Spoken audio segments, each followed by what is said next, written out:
Welcome to Through the Table Podcast with Brian, JL, Tom,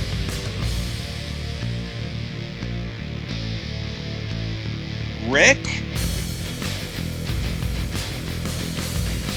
and Russ.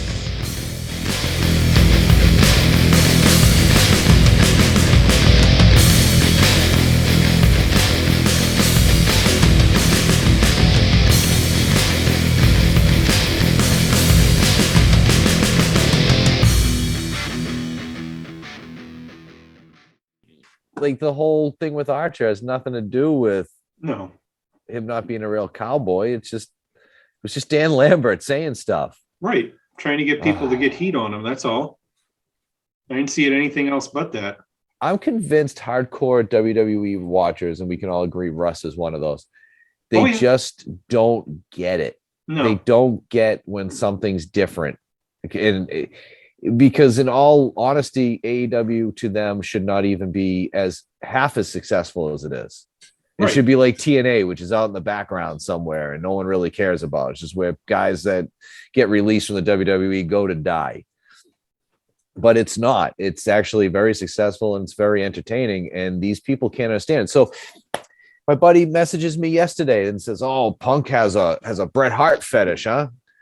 And I'm like, what the hell is he talking about? He points out a Twitter page that was a link to a Reddit. It's all these people just love Reddit. They freaking love Reddit. Yeah. Mm-hmm. Because you can be faceless. You know what I mean? Exactly. Oh, yeah. It's just another social media where it's like, oh, I can have nobody's gonna judge me for it because nobody knows who I am.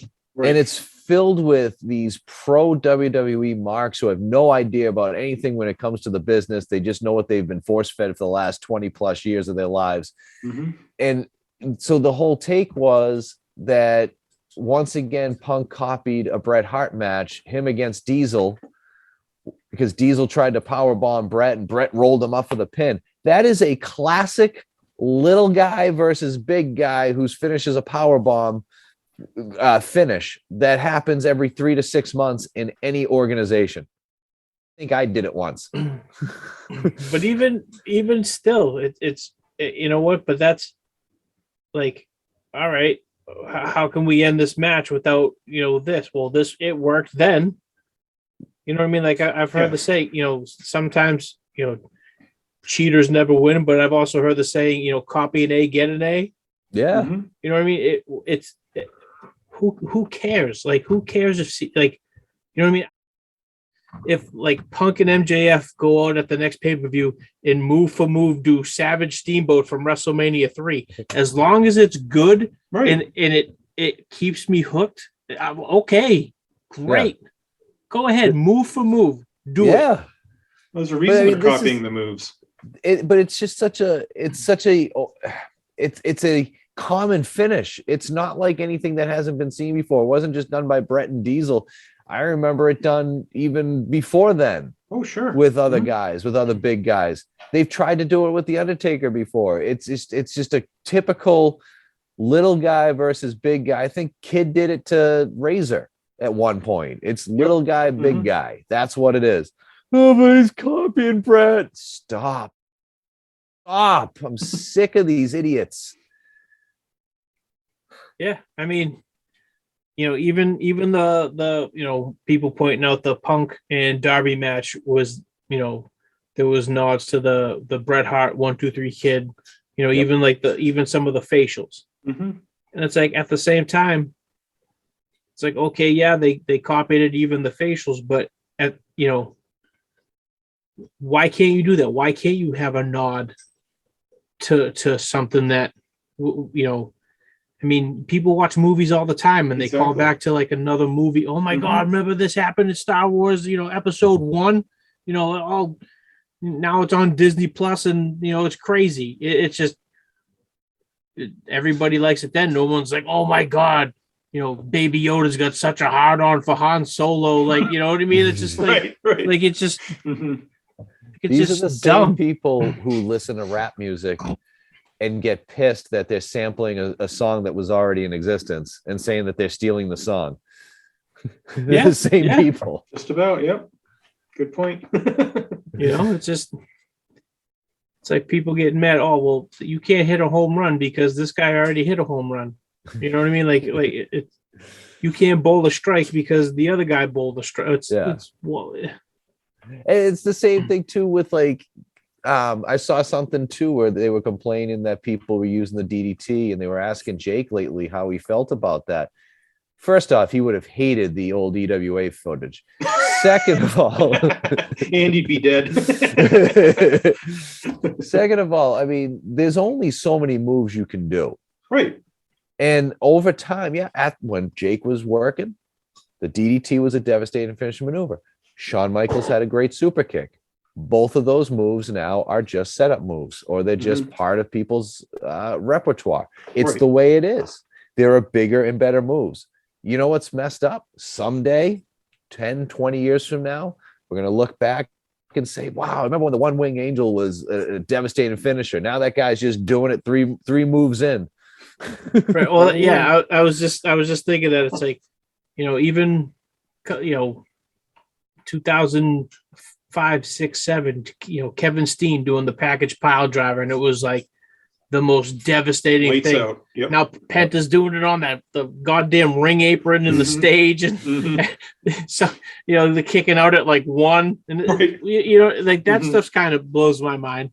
But at the same time, it's just it still tells a story. Yeah, you know what I mean? Like wrestling's gonna evolve, but also there's things that worked and they continue to work. Why would you try to, if it's not broke, don't fix it? Yeah. Right. And that's the thing. Wrestling is always evolving, and that's why you see these moves becoming, secondary and even more. They're not finishes anymore. The only problem is that it seems like the wrestling fans don't evolve. At least WWE fans don't. Sometimes it's I do feel like like the crotchety old man that's like, oh well, when I was a kid, like this was a finish, a leg drop was a finish, you know what I mean? And not like, but it's like the other day I was watching one of the Survivor Series, maybe it was either like 89, 90, 91, around there, and it was like someone got like clotheslined in the back of the head and pinned, you know what I mean? It's just like you got pinned on a clothesline. It's like, oh, like a shoulder tackle, or just some just like dumbass thing, like but at the now and now it's like I said, it's evolved to where you can hit like a top rope dragon suplex for a 2 count, and then follow it up with like some spike pile driver and get another 2 count. But I mean, some people enjoy it, some people not you can't please everybody. Yeah, seriously. And look, I get it. There's going to be your hardcore WWE fans who are going to hate anything that anyone else does and love everything that they do. Miss you, Russ. And then there's going to be some, other fans that nothing WWE does works. Yep.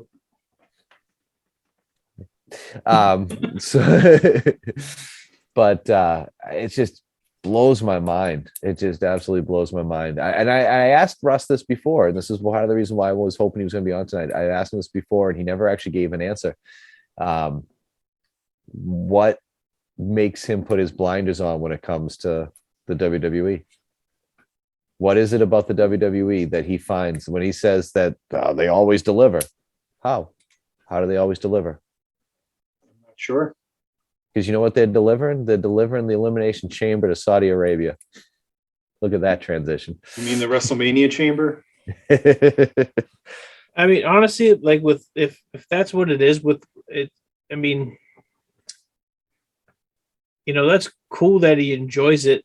You know what I mean? Like, and I like the fact that he's doesn't see much wrong with it at some points. You know what I mean? Like, that's cool. Hey, like same thing. You see those dudes sitting in the front row at every show. It's like, all right, like, hey, good on them that they enjoy something so much that they literally follow them around to every single, the crazy happy face green shirt dude. right. Yep. And then the long haired kid with his that sits next with his mom. Right. Yep. With his dark sunglasses. Yep. Exactly.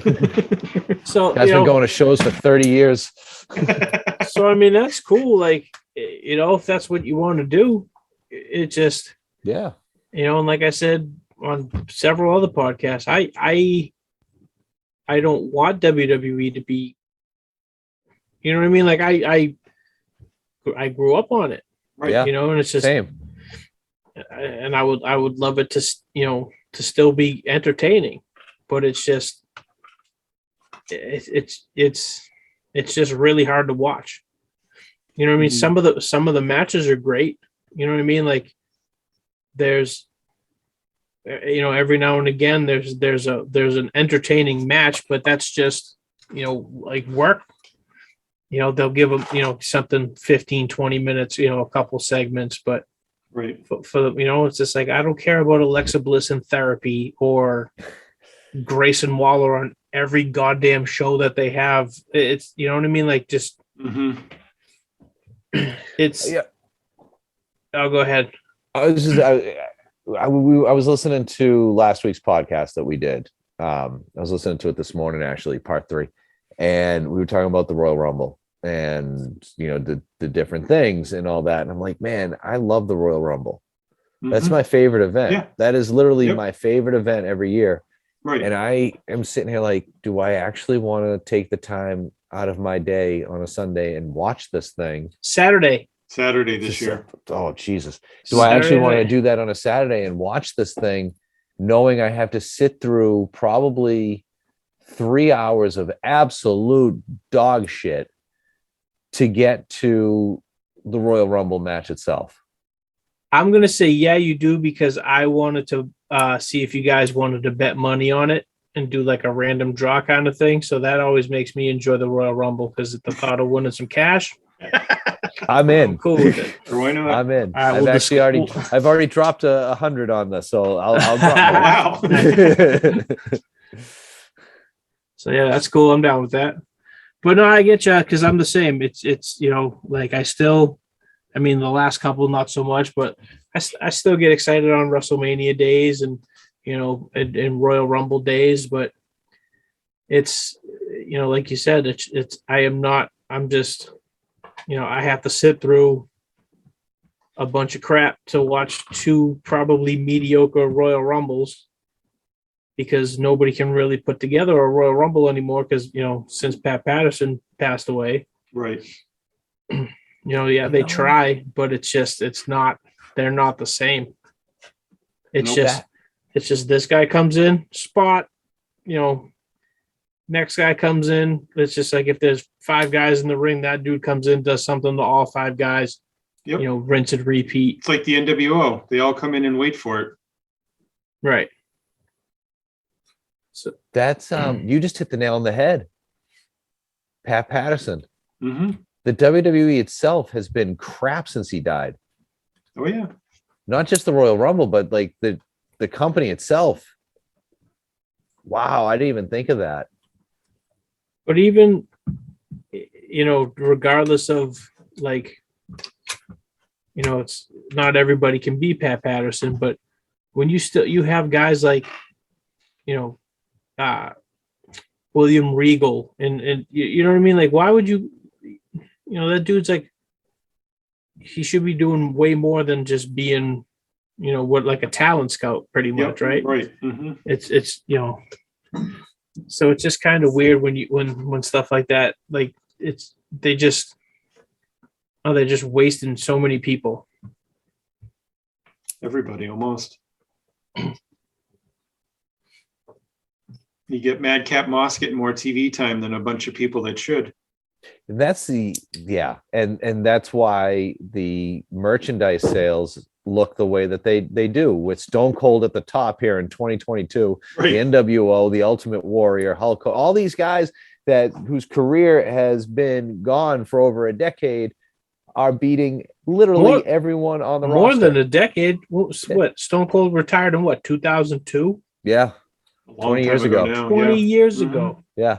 And he's the number 1 selling superstar on WWE shot. And they're not even, and The Rock's like $1 million behind him. The only one that was in the top 10 was Reigns, right? That was it. Alexa Bliss was like number 4.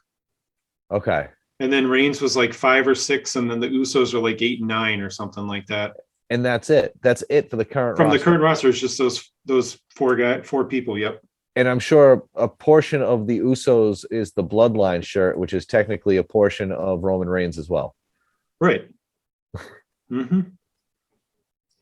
Did you see his that needle mover shirt that he has? Oh yeah, Mm-hmm. yeah, Have you seen it up close? yeah. Oh no, up close, no. So it's like a obviously it's the gauge, right? Yeah. So on the gauge it says jobber, mid carder, Oh. like you know what I mean? And it's Jesus Christ. maybe main eventer and then tribal chief or head of the table, you know, and it's the, you know, all maxed out. But the fact that it actually says like jobber and mid carder on his t-shirt is just wild. Like, I feel like that's something I like, you know, I could have swore Vince was just like, no, you can't, you know, none of that vernacular can be used on TV. You know what I mean? Like, I could have swore those were on the banned list words for Jobber was. I know that at some point. Yeah. right. Because then Maybe it was not anymore, but it was. because then that's when that's when people they started referring to him as like like local talent or Right. Or you know, enhancement guys. Yep. Yeah. Mm-hmm. Yep. Wow. I didn't realize it said all that. That's Yep. I saw, wow. yeah. I was like, I'm like, does that say jobber? And Way it to- certainly did. way to throw everyone else way under the bus. Mhm. You know, but even that, like, I feel like that's funny because it's like, you know, your friend is like, oh, you know, Punk has such a, you know, thing for Bret Hart. Mm. And it's like that whole t-shirt is just it's a dig at CM Punk. Yeah. So it's like who has the hard on for who? Exactly. Punk is at least paying homage to Bret Hart, and I've heard rumor that Bret Hart was actually helped training him when he was getting back in. Oh, really? That's something I heard. Okay. I've never brought up because it's never been substantiated, so who knows? I hadn't heard that. But I mean, that's one thing to pay homage to somebody in a match. It's another thing to, you know, have a T-shirt that kind of is a, you know, fingers up to a guy in another organization. Mm-hmm.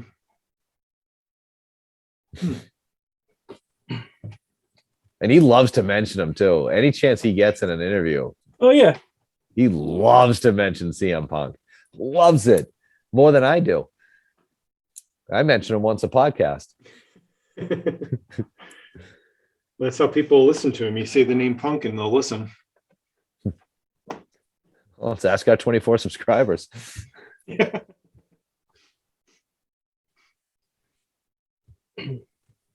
Where is the WWE tonight? Where's SmackDown? I think it's in Omaha, All right. somewhere in the Midwest. There's a guy in the front row that looks like my new boss. Oh, Said he was going to a hockey tournament. with the SmackDown in Omaha. Hockey tournament, SmackDown. Take a picture. Is this you? No, no. How's that hockey tournament going? So I read somewhere that Nakamura has like a hand injury. Really? Okay. Yeah, that's so because apparently he hasn't defended the IC title since like November.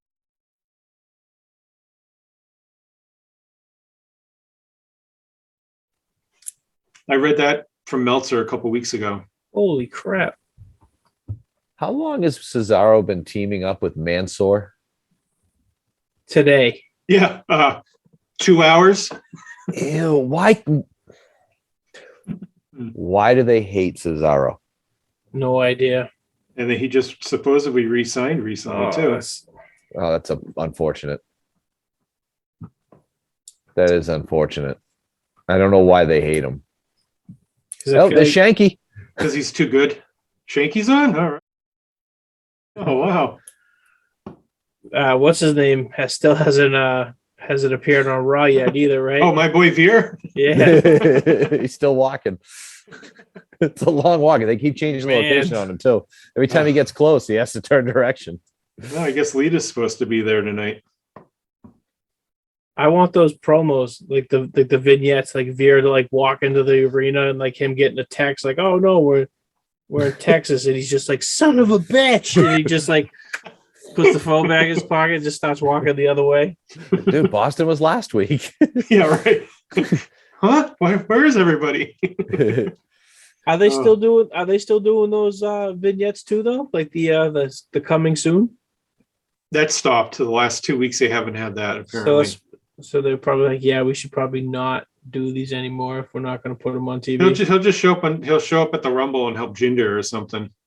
They'll just kind of write off that he was ever on Raw or supposed to be coming. You know how they are. But like it's like just stuff like that. You have like, you know what I mean? Like you've just put all this. I mean, it's not time because it's probably like what, like a 15-second vignette, maybe 30 seconds, maybe 30. I don't know. So it's not too long. You're not putting that. I mean, you're putting some time. Like you're having some guy make this video and airing it on your TV, and it's like you've been doing this for months. You don't do anything with it, but yet somehow he still has a job. Like, right. If you believe in him that much to keep him, why aren't you putting him on TV? It's not like you don't have 3 hours on Raw to put him on. There's plenty of time for him to be on there. And you've significantly cut your roster, so you have space. Right. Like do you need the Hurt Business, Lashley? Do they like each other, hate each other for 7 segments every week? I couldn't believe that when they just started. I'm like, why? What, like they just 2001 faction of the year. It's like the Big Show, you know what I mean? Like thanks, Russ.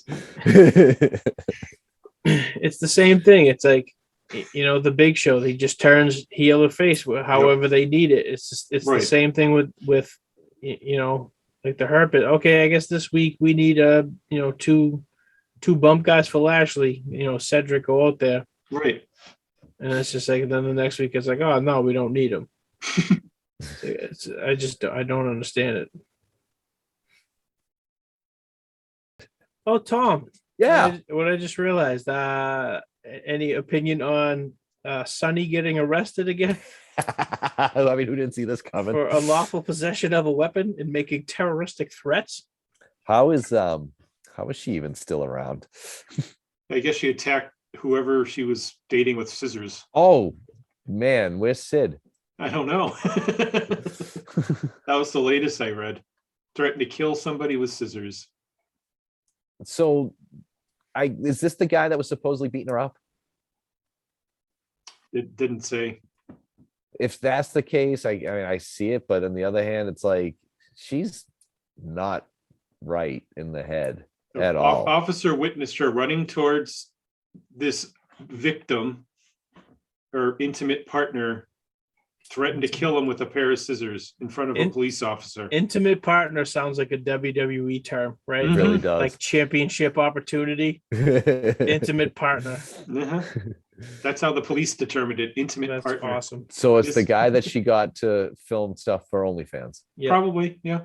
Because she had send me a picture and a short bio, and I may pick you to be my intimate partner for OnlyFans. That was a legit thing she was doing. I bet. I'm sure it was. I'm sure it was. And she said her and two of her girlfriends were gonna be the judges and pick a winner. Good for her. Good for her for going back to jail. This is like her third strike, right? Is that still a thing? 3 strikes? Like she's like the 12th. I was gonna say she's in double digits at this point. She's an for sure. Yeah, definitely. I hope it's like it's not. I don't know. Didn't Russ just say that AEW could use her as a coach? Yeah. Yep. They already have Arn Anderson. They don't need anyone else to teach people how to stab people with scissors. Yeah, right. They already got Arn. Arn's pretty good at that. Yeah, he said that, and we all agreed that she brings nothing to the table. It's not like she can work. It's not like it would be like Medusa or like, like a leader or a Trish or something. Yeah, any of them. Sonny, she doesn't know how to work. Nope. 2 weeks later, she's arrested again.